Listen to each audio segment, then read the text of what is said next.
El Renacimiento es un movimiento cultural que transformó la vida europea a partir del siglo XIV-XV en Italia y posteriormente en Europa en el siglo XVI.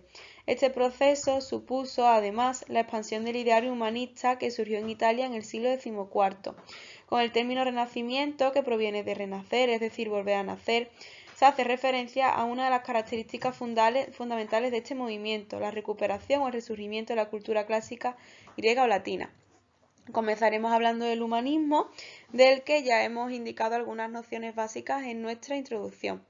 El humanismo tenía como principal finalidad la restauración de los valores ideales clásicos, por lo que humanistas destacados como Petrarca o Antonio de Nebrija debían conocer a los autores y a las lenguas clásicas, como el latín y el griego.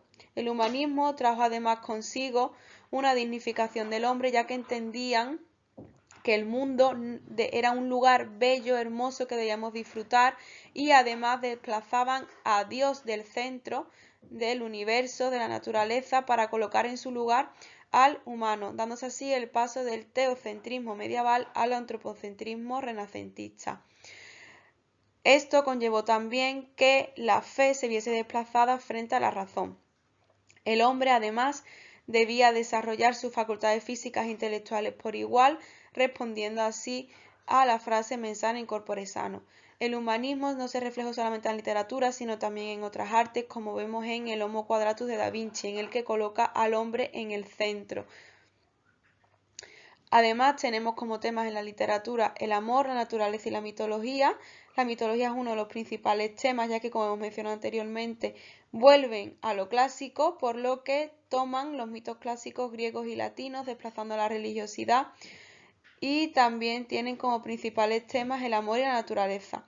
Los paisajes que representan los poetas renacentistas están idealizados, vivían en una eterna primavera, tenían casi todos los mismos elementos, entre los que caben destacar las fuentes de agua cristalinas y en movimiento, ya que si aparecen paradas podían relacionarse con la muerte, las suaves brisas o los prados verdes.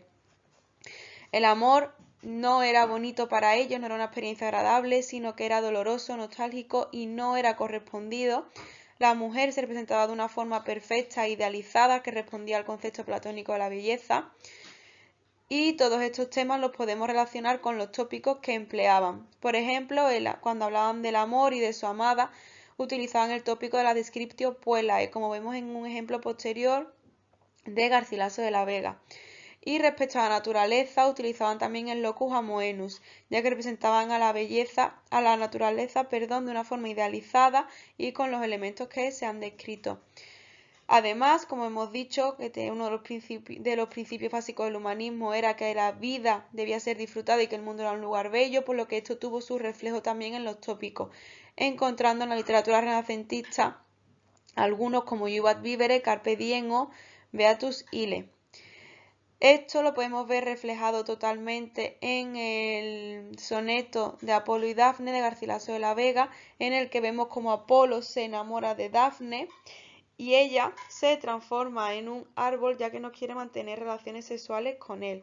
De esta forma, en este soneto aglutinaríamos todos los temas renacentistas, ya que tendríamos el amor, la mitología, ya que Apolo era un dios griego, de la mitología griega, que después asimiló Roma, y tendríamos también la naturaleza, que es cierto que no la describe idealizada, ni primaveral, ni con los elementos que ahí nos indican, pero sí es cierto que al transformarse en un árbol nos puede recordar que este es el tercer tema de literatura renacentista. Finalmente tenemos su función, que puede ser lúdica, ya que la vida tiene que ser disfrutada, y expresiva, ya que manifestaban sus emociones tanto amorosas como en el paisaje. Así tenemos, por ejemplo, estos dos sonetos de Garcilaso de la Vega. En el primero de ellos, en tanto que Rocío Azucena, podemos ver cómo se describe a la amada de forma idealizada. Además, las amadas de los poetas renacentistas siempre respondían al mismo ideal. Tenían que tener la tez pálida, blanquecina, el pelo claro, al igual que los ojos, y el cuello, por norma general, debía ser largo. Entonces, en este poema podemos ver la descriptio puellae, la idealización de la amada y además el tópico de Carpe Diem, ya que en el primer terceto, es decir, la tercera estrofa, nos dice: coged de vuestra alegre primavera el dulce fruto antes de que el viento airado cubra de nieve la hermosa cumbre. Que con esa estrofa lo que nos quiere decir Garcilaso es que tenemos que aprovechar la vida al máximo, es decir, carpe diem. En el segundo soneto que tenemos es el de Apolo y Dafne, al que hemos hecho alusión antes, con el que podíamos ver los tres temas de la poesía renacentista: el amor, ya que habla de Apolo y Dafne. Apolo está enamorado de Dafne, aunque ella de él no. Tenemos también a la naturaleza, que es cierto que no representa la naturaleza, como hemos indicado anteriormente, pero como ella se transforma en árbol, nos puede servir para recordar que este era el tercer tema. Y finalmente la mitología. Tenemos este soneto que, como recordamos, se compone de 2 cuartetos y 2 tercetos y que termina con unas exclamaciones retóricas. A continuación tenemos 2 sonetos, en estos casos de Dante, dedicado a Beatriz, y otro de Ronsard a Helena de Troya, que os animamos a que hagáis vosotros en casa, buscando los tópicos, las figuras, el tema o el resumen.